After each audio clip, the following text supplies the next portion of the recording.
ఓసారి చిత్రం జరిగింది కైలాసంలో. తెనాలి రామకృష్ణుడు పాండురంగ మహత్యంలో చెబుతాడు, అమ్మవారి శివుణ్ణి ఆక్షేపించింది ఏమనో తెలుసా, నీకు కట్టుకుందుకు బట్టలు కూడా లేవు, సరిగ్గా దిగంబరుడుగా ఉంటావు, నేను కాబట్టి చేసుకున్నాను, నేను ఎవరు చేసుకుంటారు, పులితోలు కడతావు, ఏనుగుతోలు కడతావు, ఇంకేం లేవు, రెండే బట్టలు, మరి అంతే కదా, ఎప్పుడు పులితోలు లేదా ఏనుగుతోలు, ఏనుగు చర్మం పులి చర్మం, ఇస్త్రీకేసి చాకరవాడు ఇవ్వకపోతే నువ్వు కట్టుకునేందుకు ఏం లేదు ఇక్కడ అందుట.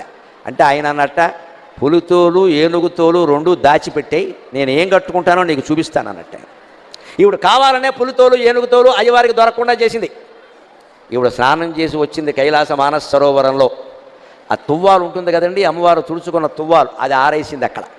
ఆయన వెంటనే దాన్ని ధరించాట వస్త్రంగా. అమ్మవారు స్నానం చేసి తుడుచుకున్న తువ్వాలని శివుడు ధరించాడు. అదేమిటి అంటే, ఇది అచ్చం పులితోలు ఏనుగుతోలు రెండు కలిపినట్టుగా ఉంది అన్నట్టు. ఎందుకని, అమ్మవారు ఒంటి నిండా పసుపు రాసుకుంది కాబట్టి ఆ తువ్వాలకి పసుపు చారలంటే, అమ్మవారు కస్తూరి తిలకం దిద్దుకుంది కాబట్టి కాటుక పెట్టుకుంది కాబట్టి నల్లటి చారలు కూడా అంటే, నల్ల చారలు పసుపు చారలు ఉంటే పులితోలే కదా అన్నట్టు.